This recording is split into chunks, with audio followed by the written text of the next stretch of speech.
Hey everybody, Idiot Boomer here, ready to waste your time with some repurposed details about an old game. It's the same basic idea as when you go into the kitchen in the morning and you find leftover pizza on the counter from yesterday afternoon.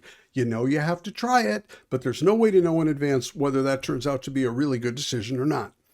I'm playing the first Kingdom Come Deliverance game this month off and on to get ready for starting the second game, which I'll do in early April. As I go through the game again, I've noticed some interesting, fun, and funny things, so I made a video to highlight them. Because I can. And also because some of these are mechanics or concepts that I wish more games would include. Now, if you're familiar with the game, then none of these things will be surprising, more like a trip down memory lane to give you something to either agree with or yell at me for being wrong. All the same to me as long as you wave your hands and make some noise. So, here we go with my little list of 4 highlights from Kingdom Come Deliverance the first. I would have made a list of 5 things, but I'm new to making YouTube videos and I don't know how to make a list with 5 things yet. Number 1, archery. I remember back when the game first came out, there were a lot of people complaining about how everything involving a weapon was way too hard. Henry sucked at everything in the beginning. Now, as much as I don't like hopelessly dying every 3 seconds in a game, or ever, really. I actually found this to be awesome. I mean, Henry's a blacksmith's kid in a backwater village. He shouldn't be any good with a sword or a bow, nor should he get better at fighting by killing one rat in a field near his home. But players really swore about archery, and with good reason. Not only are you no good at aiming when the bow is swinging all around, but there were purposefully no crosshairs provided with the bow, meaning that even once you gained skill points and started getting control of the weapons, there was no point and shoot automatic success. And it all just makes me laugh. Take a look. This is after I've got Henry to around skill 5 or 6 out of 20. All right, I need a target. Give me something to shoot. A bunny. Okay, kill the bunny. Okay, kill the bunny. It's in my bunny's stuck on a tree. It still can't hit it. And the bunny stops. I'll wait. You can kill. No, and even with the bunny motionless, I still can't hit it for damn. Finally, we put it out of its misery, and so that's a good thing. A nice touch is that your arrows aren't consumed when you shoot them, so if you're lucky enough to see them on the ground in the grass, you can just pick them back up again, unless you hit a rock instead of your target, and then there's a decent chance that the arrow you pick up will be broken. It's a nice little bit of complexity. It's by no means unique or startling, but there's a lot of games out there that don't do this kind of thing. So then maybe we think, well, it's just a little bunny rabbit. What if we shoot something big? That can't possibly be as hard, right? Like this bandit in the bandit camp. Go ahead, Henry. Hit the bandit. No. It turns out that's not so easy. Now he's probably going to run at us. Yeah, and then we hit him. Second try. This is a good thing. Hit him again, Henry. Nope, that's not the same problem. He's waiting for us. Oh, 2 shots on him, and now he's running away. Okay, anyway. What I noticed when I was recording this clip yesterday was that the player, I do get a little better myself, even though Henry's skill doesn't change. So after the first dozen or so shots, I start to hit them a little bit more reliably. And there's a reason that I cut out the first 10 minutes I spent failing to murder the group of deer that are next to this camp. Talking about recovering arrows that you've shot, along with misses being on the ground, arrows that hit a target stay with the target. So if you kill it and loot the corpse, you can get the arrow back. For example, that bandit owes me 2 arrows and we need to go find him. There he is. There he is. Okay, check out this ninja strike. Ha ha! Yes. Well, okay, so swords or whatever, but at least when they're running away from me, I can hit them a lot more reliably with a sword than I can with an arrow. Thank you for returning my arrows. Number 2, crafting, specifically alchemy. For some odd reason, I've always gravitated toward the crafting side of roleplay games. You'd think that somebody with superhuman impatience would avoid crafting and the endless harvesting that usually goes with it, but here we are. I really like being able to make my own gear and upgrades, and most of the time I actually enjoy farming materials for hours on end.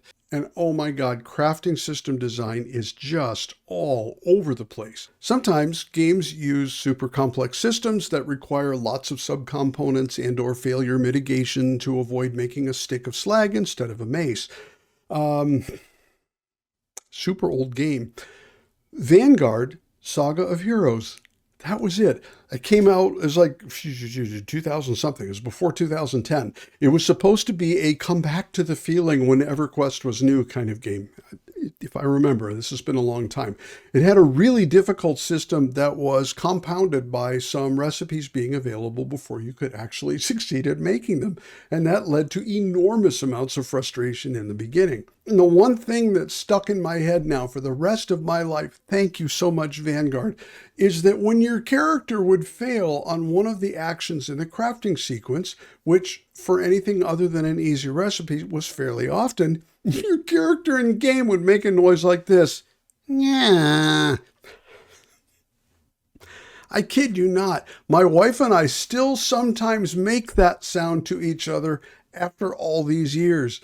God, that was a painful experience.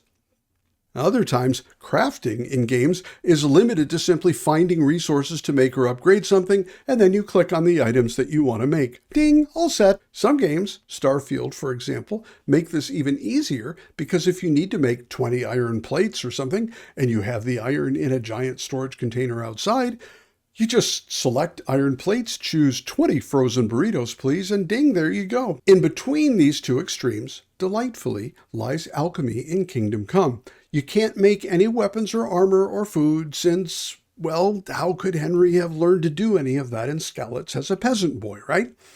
But alchemy allows you to make buffs and poisons that affect the game without circumventing its combat balance and story.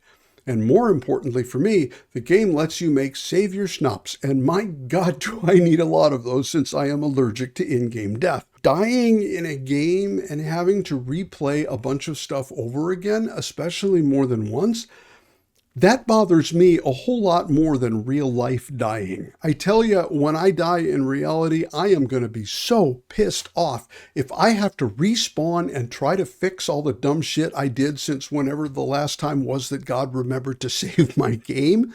Anyway, alchemy. I give the designers a gold star on their foreheads for this, honestly. The workbench itself is really nice with an array of different areas. You have a recipe book on one side that stays open to remind you of what to do. There's a little area in front of you for grinding up ingredients if needed. The ingredients you bring in your inventory are shown on one side, and the liquids provided as the potion base are stored on the other. There's a cauldron for mixing and a bellows and timer to force you to stay involved in the process, and then bottles and a still are used to conclude the crafting process and test the result. It's nice and neat, and at the same time, it provides the ability to make both simple and complex experiences. For simple potions, you add just one ingredient. Heat it a little, maybe add one more, and then put it in a bottle.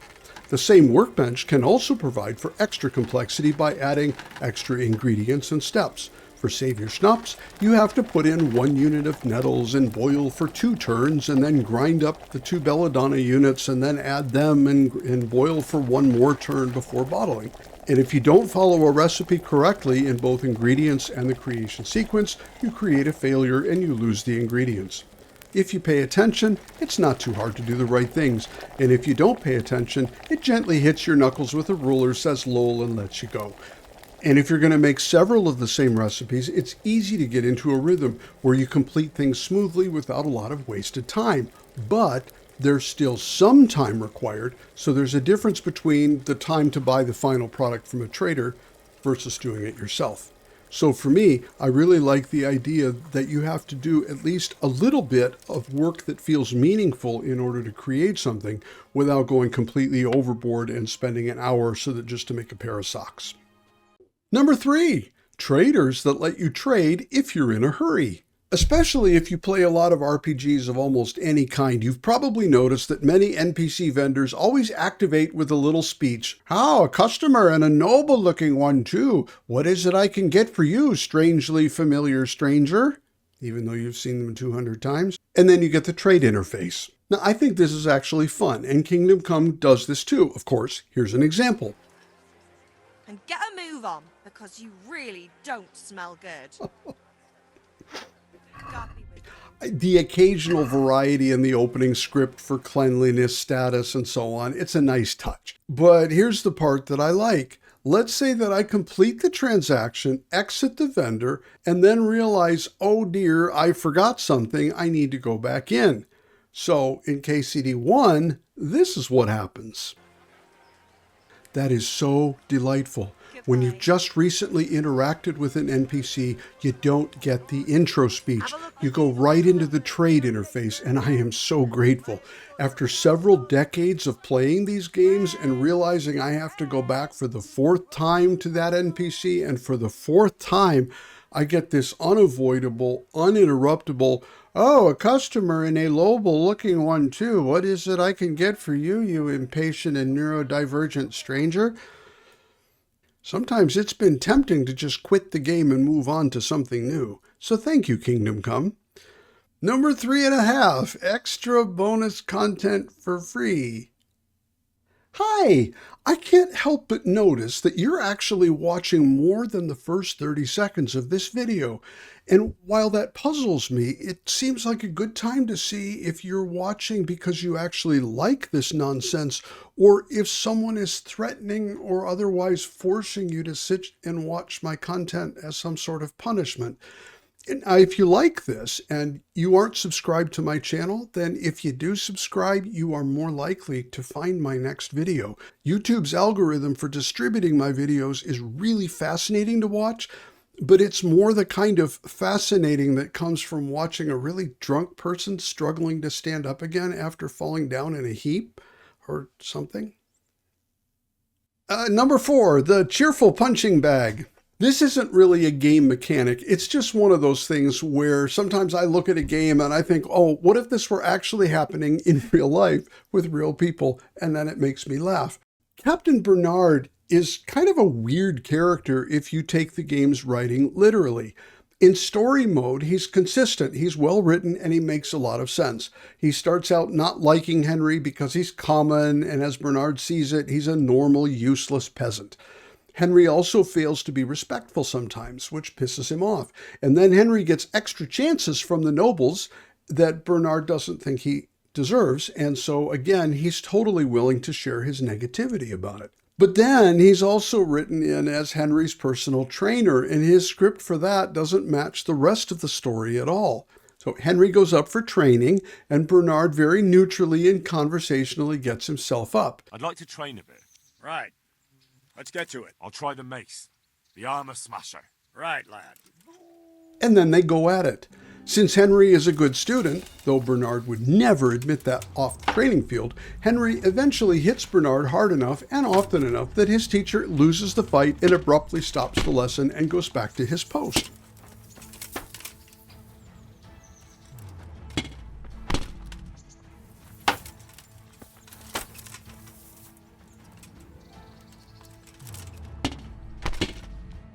But me at the keyboard here, I need to get Henry's hammer and mace skill up several more points, so I'm not done. So I go back to Bernard and I ask to train, and we do. And I thump his ass again, and he stops the fight.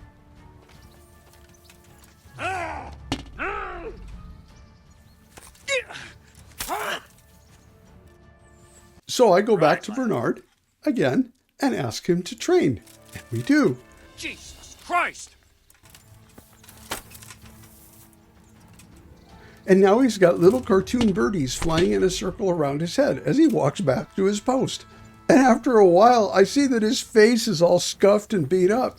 And here comes Henry again and again.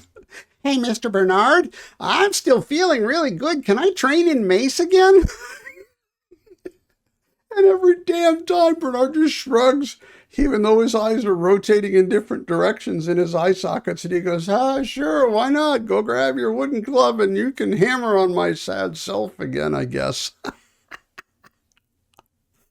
I'd just lose it if I went back and for once he replied, fuck off, little boy. I'm sick of your shit. Now I have a horrible headache. Come back tomorrow.